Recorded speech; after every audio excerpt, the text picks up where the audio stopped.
Hello student, in this video we discuss about second chapter array. The topic is string. In C programming, a string is a sequence of characters terminated with a null character. C programming में string क्या है? एक sequence है character को input करवाने का या character को show करने का array के अंदर, जो हमेशा क्या होता है, terminate होगा null character से. For example, कैरेक्टर टाइप का डेटा टाइप लिया हमने और उसमें वेरिएबल है हमारे पास array variable C and size of array. For example size of array we enter 4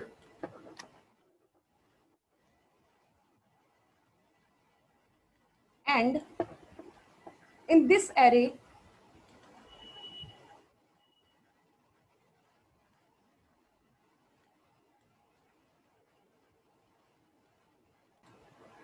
we initialize a runtime value OK. In OK is a string because हम जब भी कोई string type वैल्यू लेंगे वो हमेशा क्या होगी, इन्वाइटेड कोमास के अंदर ही होगी. अगर हमने डायरेक्टली कोई वैल्यू ले ली और मान लीजिए कैर और के लिख दिया तो ये स्ट्रिंग नहीं होगा डायरेक्ट के, ये क्या होगा, एक कैरेक्टर वैल्यू होगी. और अगर हमें इसे स्ट्रिंग वैल्यू बनाना है तो हम क्या करेंगे, इसे इन्वाइटेड कोमास के अंदर ही लिखेंगे. String are actually one dimensional array of character. String are actually one dimensional of characters terminated by a null character. जैसे ही मान लीजिए हमने यहाँ कैरेक्टर लिया, ठीक है, कैरेक्टर टाइप का डेटा टाइप डिक्लेयर किया जिसमें एरे वेरिएबल है हमारे पास C और साइज ऑफ एरे इज 3. अब यहाँ क्या होगा, हमने एक एरे क्रिएट कर लिया. Array addressing is start from 0 and ends from -1. In this array, the initialization of character string data is like O, K, and last is null character. The following declaration and initialization creating a string consisting of the word hello to hold the null character at the end of the array. The size of character array containing the string in one more than the number of characters in the word hello. अब आप इस example में देखिए,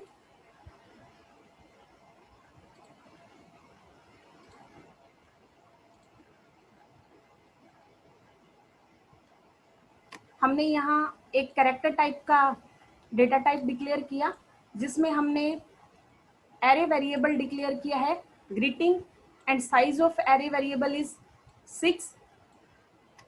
अब यहाँ हम run time initialisation करवा रहे हैं. 6 है तो हमेशा क्या होगा, एंड होगा -1 से, 0 से शुरू होगा. तो फर्स्ट 0 के अंदर H, 1 में E, सेकंड में L, नेक्स्ट में L, फिर नेक्स्ट में 0 and last is terminated with null character.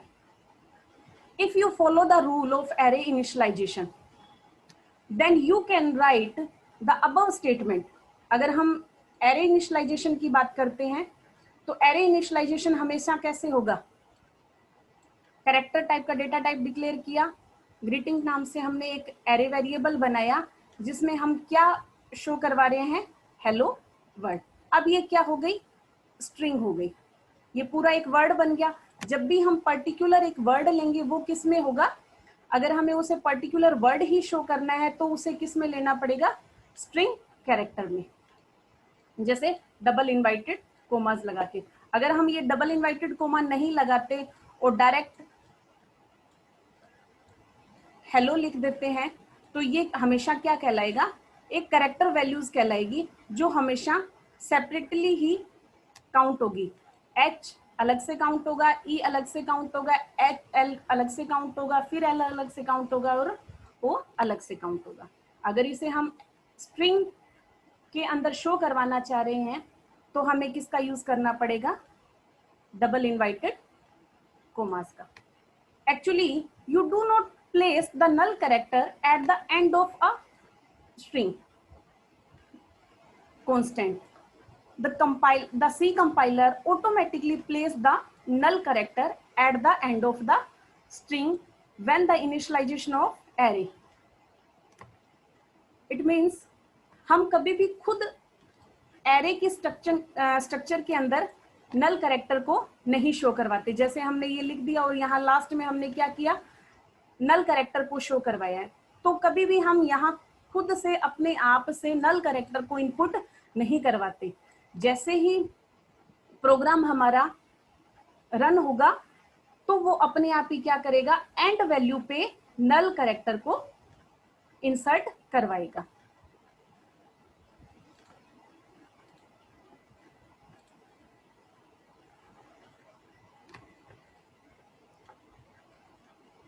For example हमने यहाँ hash include stdio dot H standard input output stream एक हेडर फाइल डिक्लेयर की है, जिसमें क्या होता है, स्कैनएफ और प्रिंटएफ ये दोनों function standard input output header file के अंदर होगी। एक इंटीजर टाइप से हमने मेन फंक्शन डिक्लेयर किया, कैरेक्टर नाम से डेटा टाइप डिक्लेयर किया है जिसमें हमारे पास वेरिएबल है ग्रीटिंग, एरे वेरिएबल है और साइज इसका हो गया 6। अब इसमें हमने क्या किया, रन टाइम कैरेक्टर इनिशियलाइज करवा दिए। प्रिंट एफ क्या करवा दे, ग्रीटिंग मैसेज %s। यहां %s जब भी हम स्ट्रिंग टाइप का या स्ट्रिंग को प्रिंट करवाना चाहते हैं तो हम क्या करेंगे, %s का यूज करेंगे। और अगर हम इंटीजर वैल्यू प्रिंट करवाना चाहेंगे तो %d का यूज होगा। ऐसे ही स्ट्रिंग वैल्यू के लिए %s का यूज होगा। /n नेक्स्ट लाइन के लिए, और क्या प्रिंट करवा दे, ग्रीटिंग रिटर्न 0। अब जो ग्रीटिंग के अंदर हमारा जो वेरिएबल है ग्रीटिंग, इसके अंदर जो भी वैल्यूज हैं, जो भी कैरेक्टर्स हमने इंसर्ट करवाए हैं या रन टाइम इनिशियलाइजेशन करवाए हैं, वो क्या हो जाए, हमारी आउटपुट स्क्रीन के ऊपर हेलो हमें आउटपुट स्क्रीन पे शो हो जाएगा इस वे के अंदर।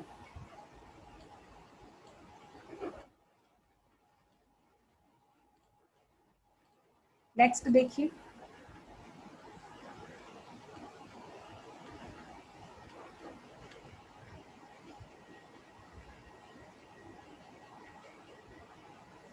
some functions are used in string. First function is strcpy. strcpy, str for string and cpy for copy या string। जब हम किसी भी स्ट्रिंग वैल्यू को किसी एक वेरिएबल से किसी दूसरे स्ट्रिंग वेरिएबल के अंदर कॉपी करेंगे तो हम किसका यूज करेंगे, स्ट्रिंग cpy।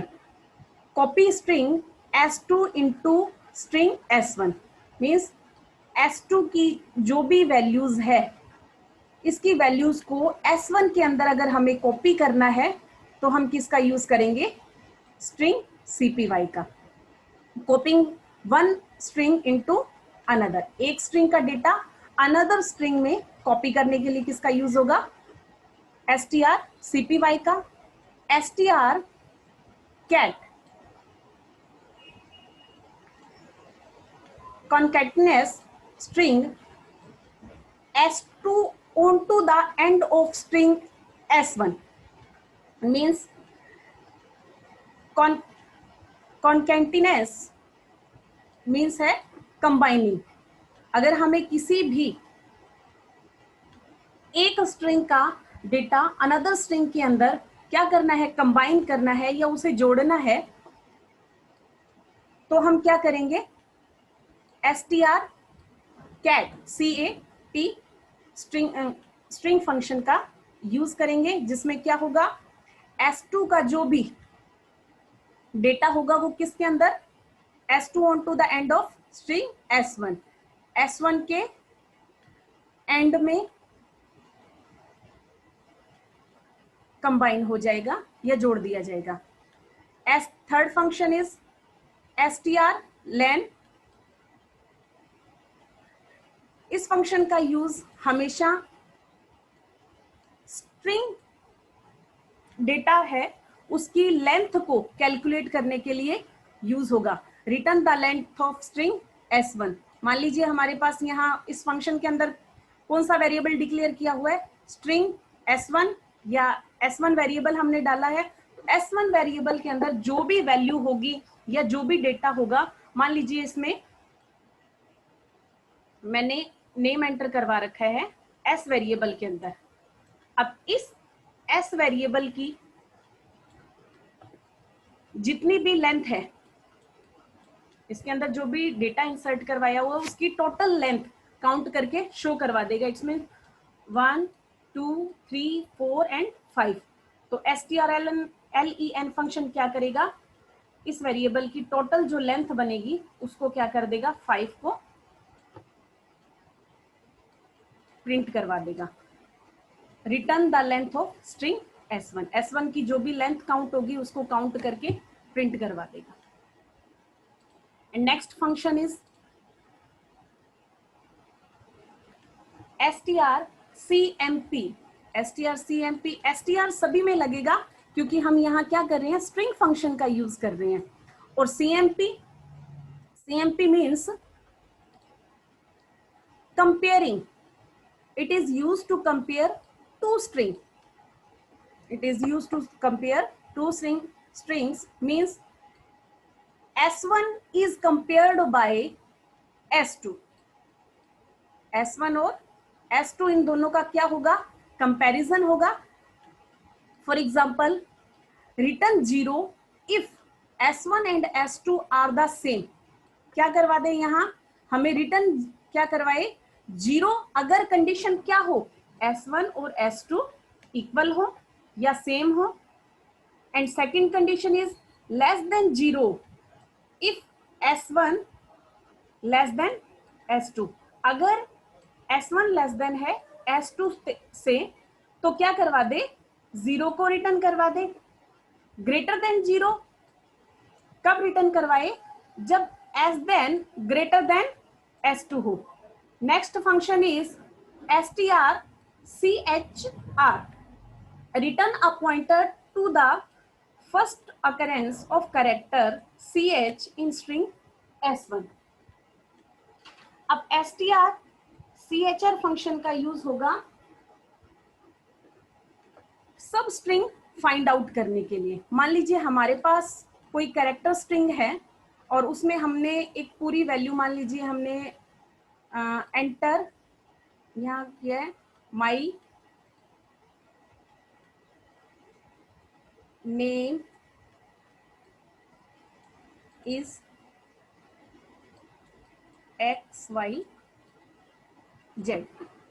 अब ये strchr क्या करेगा, s1 स्ट्रिंग में फाइंड आउट करेगा ch से, ch वैल्यू को, ch वैल्यू में आपने जो भी वैल्यू फाइंड आउट करने के लिए रखी हो, मान लीजिए हमने यहाँ XYZ को ch में रखा है, तो ये क्या करेगा फंक्शन, इस XYZ स्ट्रिंग को इस पूरी स्ट्रिंग में से फाइंड आउट करके शो करवा देगा। इस कैरेक्टर को XYZ, ये पूरी स्ट्रिंग है, माई नेम इज XYZ। अब इस पूरी स्ट्रिंग में से, स्ट्रिंग फर्स्ट है ना, इस पूरी स्ट्रिंग में से ये कैरेक्टर वैल्यू, जो भी कैरेक्टर वैल्यू हम फाइंड आउट करने के लिए देंगे, उस करेक्टर वैल्यू को क्या करेगा, फाइंड आउट करवा के प्रिंट एफ करवाएगा। Next function is str str। It means इस फंक्शन का यूज क्यों होगा, जब भी हम किसी पर्टिकुलर एक स्ट्रिंग में से कोई दूसरी या कोई अनदर स्ट्रिंग फाइंड आउट करवाएं, यानी स्ट्रिंग में से S1 स्ट्रिंग में से क्या करना है, S2 स्ट्रिंग को फाइंड आउट करवाना है, या S2 स्ट्रिंग इन स्ट्रिंग 1। अब S2 स्ट्रिंग को क्या करवाना है, में से फाइंड आउट करवाना है। Next,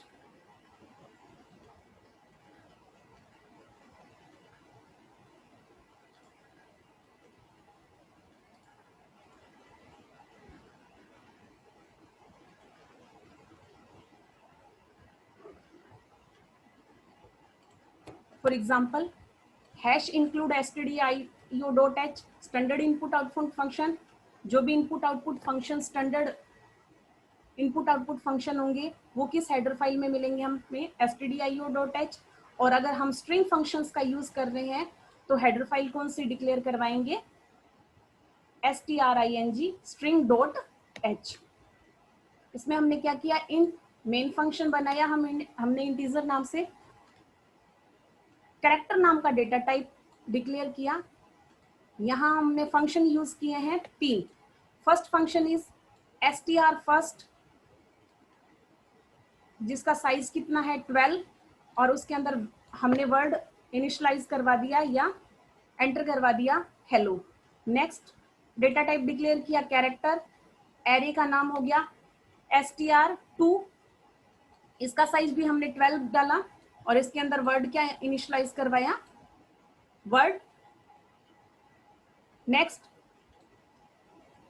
third data type character, string third, size of 12, int length. हमने यहाँ एक इंटीजर डेटा टाइप डिक्लेयर और किया है, किसके लिए, जिसके अंदर हमारी क्या आ जाए, लेंथ। अब लेंथ हमेशा इंटीजर वैल्यू है, तो लेंथ को इनपुट करवाने के लिए या शो करवाने के लिए हमने एक वेरिएबल डिक्लेयर किया है इंटीजर टाइप का।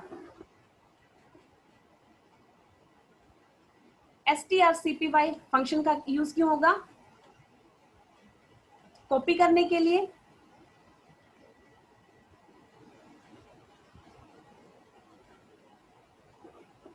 तो हमने यहाँ str third comma str first. अब str फर्स्ट की वैल्यू इसके अंदर कॉपी हो जाएगी str3 में,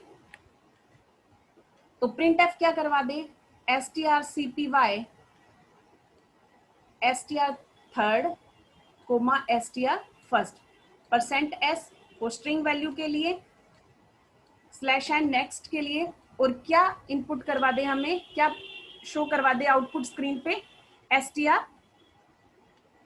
थर्ड। अब थर्ड में हमारे पास क्या है, कैरेक्टर टाइप का है, और थर्ड के अंदर क्या आ जाएगी, हमें str फर्स्ट की वैल्यू कॉपी किस में हो जाएगी, str थर्ड में। नेक्स्ट कंडीशन चेक कीजिए, str cat कंबाइनिंग, यानी दो स्ट्रिंग फंक्शंस को जोड़ने के लिए यूज होगा इसका, str cat str first comma str second. अब सेकंड की वैल्यू किस में कंबाइन हो जाएगी, जाके str फर्स्ट में, स्ट्रिंग टाइप का है इसलिए %s, और प्रिंट किसको करवा दे, str फर्स्ट को। हमेशा ध्यान ये रखना है इसमें, जब भी हमारे पास दो वेरिएबल हैं, s assignment operator, and next मान लीजिए y। अब हमेशा यहाँ ये इक्वल का साइन काउंट नहीं होगा, यहाँ इसका मतलब क्या है, ये एक ऑपरेटर है जो क्या करेगा, वैल्यू असाइन करवाएगा, और ये वैल्यू हमेशा असाइन कैसे करवाता है, राइट टू लेफ्ट, यानी राइट साइड वेरिएबल जो भी होगा उसकी वैल्यू किस में असाइन हो जाएगी, y में। तो यहाँ भी यही हो रहा है, राइट साइड के वेरिएबल की वैल्यू किस में चली जाएगी, लेफ्ट साइड के वेरिएबल में से असाइनमेंट। नेक्स्ट फंक्शन हमने यूज किया लेंथ, तो len लेंथ किस में काउंट होके आएगी, len वेरिएबल के अंदर, असाइनमेंट ऑपरेटर strlen किसकी लेंथ काउंट करवानी है, str फर्स्ट यानी स्ट्रिंग फर्स्ट जिसके अंदर क्या है, हेलो वर्ड है। यहां इस हेलो वर्ड की क्या हो जाएगी, लेंथ प्रिंट होगी किससे, print f function str length str first %d integer type का है इसलिए %d slash n, next line में क्या करवा दे, लेंथ को काउंट करके आउटपुट स्क्रीन पे शो करवा दे। रिटर्न क्या हो जाएगा, return 0 and function is close. अब इसका आउटपुट क्या आएगा, फर्स्ट में तो str फर्स्ट की जो भी वैल्यू होगी किस में चली जाएगी, str 3 में कॉपी हो जाएगी। अब str फर्स्ट में क्या है हमारे पास, str फर्स्ट में क्या है, हेलो वर्ड। अब हेलो किस में चला जाएगा, str थर्ड में, तो यहां क्या आ जाएगा, हेलो वर्ड, हेलो थर्ड के अंदर शो हो जाएगा। फिर सेकंड कैट कंबाइन करने के लिए सेकंड किससे कंबाइन हो जाएगा, फर्स्ट से, तो यहां आ जाएगा हेलो वर्ड। और थर्ड फंक्शन हमने यूज किया था स्ट्रिंग की लेंथ काउंट करने के लिए। फॉर एग्जांपल जो भी हमारे स्ट्रिंग फंक्शन की लेंथ है वो टोटल 10,